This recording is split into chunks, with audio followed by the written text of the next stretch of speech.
And then, if you exponentiate both sides,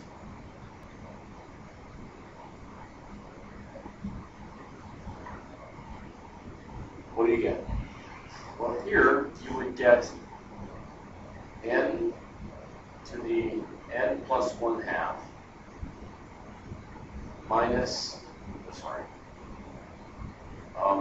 times e to the minus n times e, right?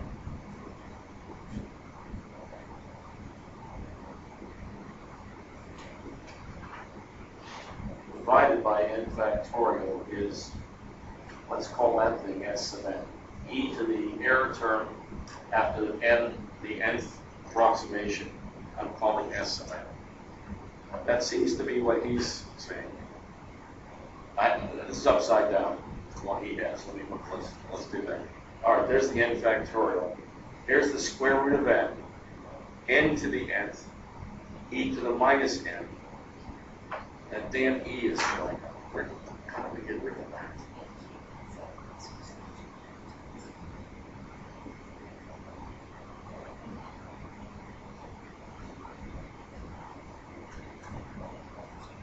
Somewhere he has gotten rid of this one, right? I don't see what happens. How do you get rid of that one?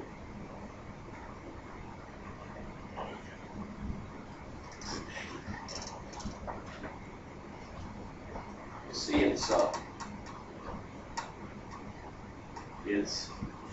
it's here, and then suddenly it's not.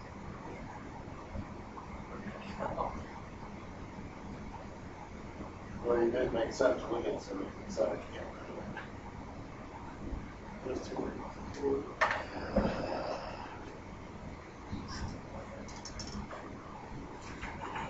I wonder if he just moved it into the error term.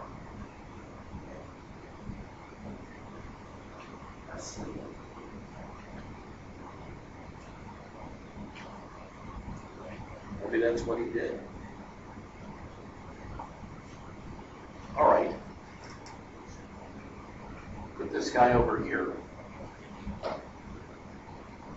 And flip this, and we have n factorial over n to the n times square root of n times e to the minus n is equal to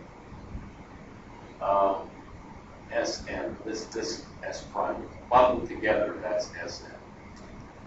I think that's what he's done. He stole that 1 and stuck it in the error term. It's not going to matter, it's a constant, so when we take the limit, it's just there. It's a factor of e in that error term, that's all it is, right? So now we have to if we can get what Sn is, we'll have Wallace's formula.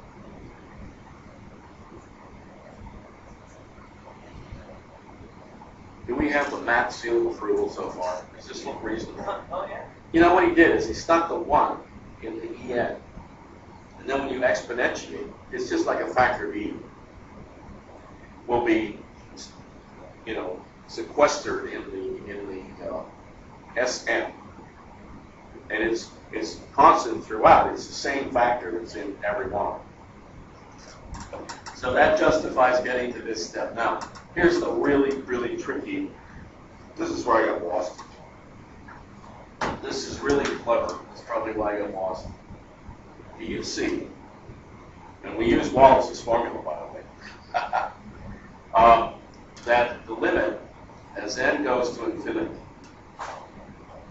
of Sn squared over S sub 2n is basically the limit as n goes to infinity of Sn, which we'd like to know. In fact, it's going to turn out to be the square root of 2 pi. But why is this true?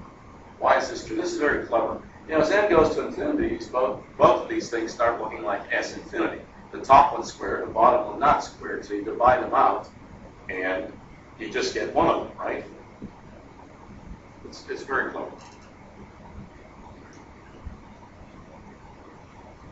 This is kind of a L'Hopital thing, without L'Hopital. if we can evaluate this limit, that's the same as just evaluating the Sn. And that will turn out to be the square root of 2 pi. So this thing has to be the square root of 2 pi. So, okay. Alrighty then. So now we have to write down Sn and square it, divide that by S sub 2n, and watch what happens when n goes to infinity and justify the limit. Okay? So if this is Sn, what's Sn squared? It would be n factorial squared over n to the 2n, right? I'm squaring everything. Square root of n squared is n, so that's going to be 2n plus 1. And e to the minus n,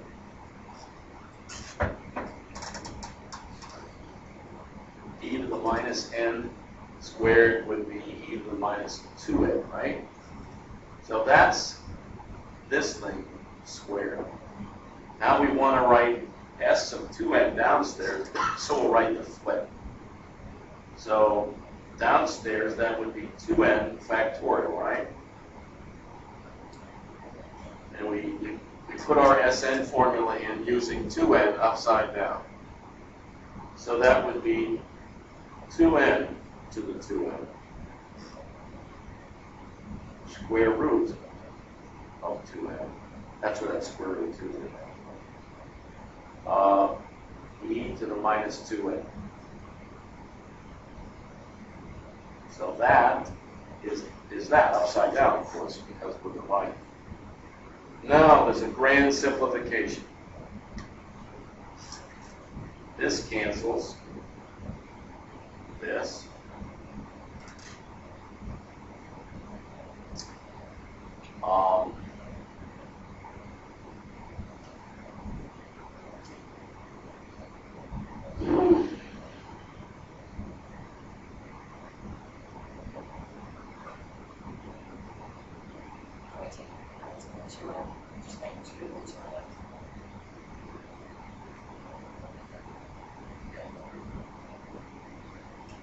Yeah.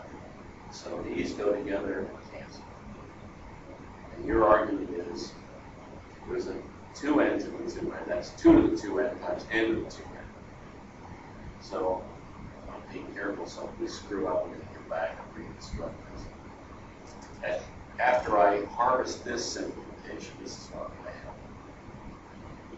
have. N factorial squared over n times 2 to the 2n square root of 2n over 2n factorial.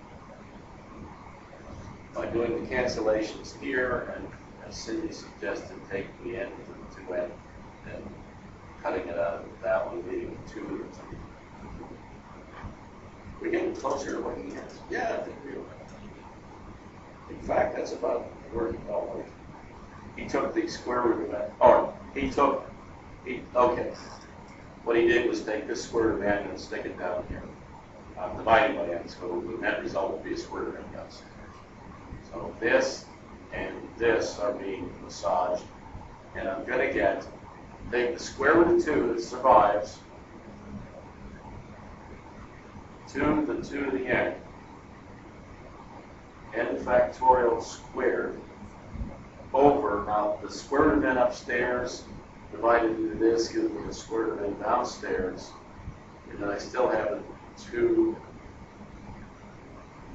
n factorial. Now we need the exponent of Wallace's formula.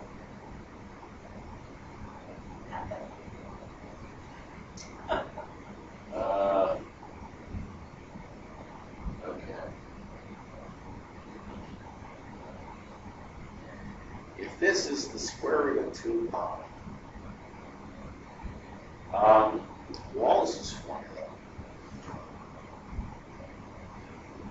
how do you get the square root of 2 pi out of Wallace? You multiply everything by 4 and take the square root.